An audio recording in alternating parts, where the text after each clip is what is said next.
ନା ବାହା ହେଇନି ବାହା ହେଇନି।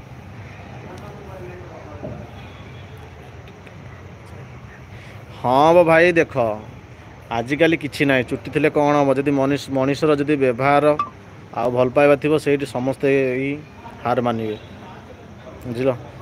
ଚୁଟି ନଥିଲେ କଣ ହେଲା ସେଇଠୁ ମଣିଷର ବ୍ୟବହାର ବିହେଭିୟରଟା ହେଉଛି ସବୁଠୁ ବେଷ୍ଟ ବୁଝିପାରିଲେ। ଏଇଠି ଆଜି ଦେଖ ମୁଁ ଦୁଇ ତିନିଟା କେସ୍ ଶୁଣିଛି ଦେଖ କେଉଁ ଜାଗାରେ ନିଜ ସ୍ତ୍ରୀକୁ ମାନେ ଗୁଳି କରିକି ମାନେ ଗର୍ଭବତୀ ସ୍ତ୍ରୀକୁ ଗୁଳି କରିକି ମାରି ଦେଇଛନ୍ତି।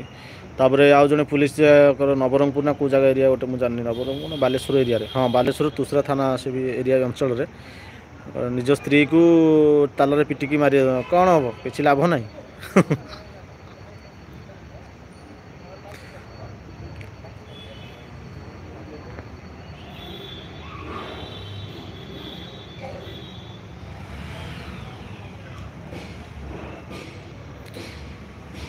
ଜୟ ଜଗନ୍ନାଥ ଭାଇ ଭାଇ କଣ କରିବା। ସମସ୍ତ ଲାଇଫ ଷ୍ଟ୍ରଗଲ ଚାଲିଛି ଭାଇ ମୁଁ ବି ପ୍ରଭୁ ଜଗନ୍ନାଥଙ୍କୁ ମୁଣ୍ଡିଆ ମାରୁଛି। ତମ ସମସ୍ତ ପରିବାରଙ୍କୁ ସମସ୍ତଙ୍କୁ ଭଲରେ ରଖନ୍ତୁ କିଛି ବି ଅସୁବିଧା ନ ହେଉ। ଆଉ ଏଇ ବର୍ଷଟା କେମିତି କଟିଯାଉ ଏ ସଇଲା ତ ଇଏ ଡିସେମ୍ବର ଆଉ 15 ଦିନଟା ପରେ ସରିଯିବ। ତାପରେ ନେକ୍ସଟ ବର୍ଷ ଯେମିତି ଆସୁଛି ତ ପ୍ରଭୁ ଜଗନ୍ନାଥଙ୍କର ମୁଣ୍ଡିଆ ମାରୁଛି ସମସ୍ତଙ୍କୁ ପ୍ରଭୁ ଭଲରେ ରଖନ୍ତୁ ବୁଝିପାରିଲେ। ମୁଁ ଯେମିତି ଆପଣମାନଙ୍କ ସହିତ ଯୋଡ଼ି ହେଇକି ରହିବି ସଦାସର୍ବଦା।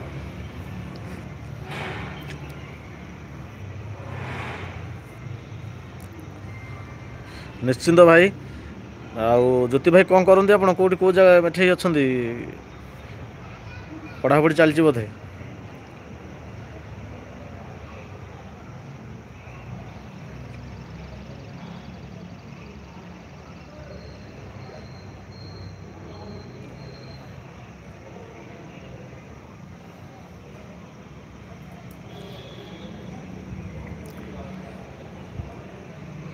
ସବୁଠୁ ଗୋଟେ ମଶା ଏଠି କେଡ଼େ ଡେଞ୍ଜରସ୍ ମଶା ଅଛନ୍ତି ଲୋ ବାପ। ମୋତେ ତ ଜ୍ୱର ହେଇଗଲା ଏକାଥରେ 20 ଦିନ ଜ୍ୱର ହେଇଗଲା ଏକାଥରେ।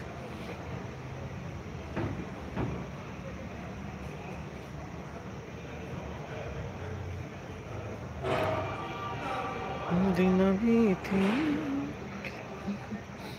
ଏବେ ବାଙ୍ଗାଲୋର ଆସିଥିଲେ କେଉଁଠି କହିଲେ ମାର୍ଥାଳି ଆସିଥିଲେ ସିଦ୍ଧାନ୍ତ ସାର୍ ଆସିଥିଲେ।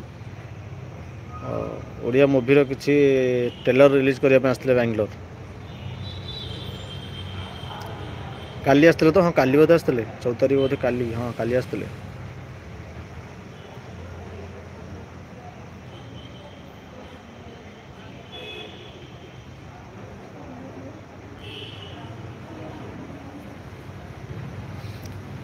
କାଲି ସିଦ୍ଧାନ୍ତ ସାର୍ ଆସିଥିଲେ ଆଉ ଫିଲ୍ମର ପରବ ଫିଲ୍ମର କେତେ ସବୁ ଯେତେ ବି ସବୁ ଆର୍ଟିଷ୍ଟ ସବୁ ଆସିଥିଲେ ଏଇ ମାର୍ଥାଲି ପାଖକୁ ଗୋଟେ ସପିଂ ମଲ୍ ଗୋଟେ ଫିଲ୍ମ ହଲ୍କୁ ଆସିଥିଲେ।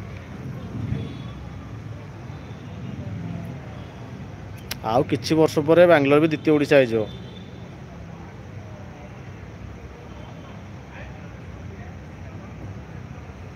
ଦିନ ବିତି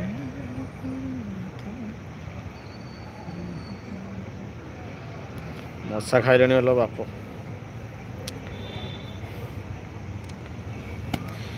ଆପଣ ସବୁ ଜାଣିଥିବେ ବିରି ବରା ଖାଇଥିବେ। ମୁଁ ଆଜି ଖାଇଲି ସୁଜି ବରା। ଭିଡ଼ିଓ କାଲି ଆସିବ ଦେଖିବେ ସୁଜି ବରା ଖାଇଲି କଣ କହିବି ଆଉ ଭଣଜାଙ୍କୁ।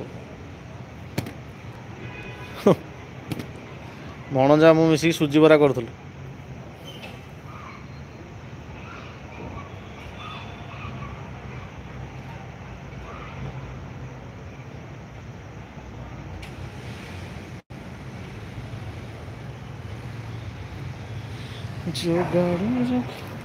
ତଳକୁ ପଳେଇ ଥଣ୍ଡା ପ୍ରବଳ ଜୋରେ ହେଲାଣି ତଳକୁ ଯିବା ହାରି।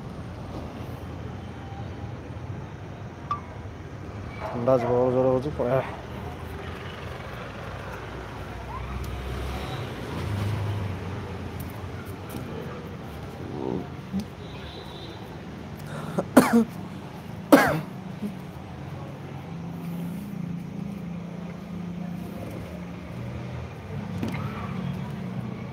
ଦିନ ବି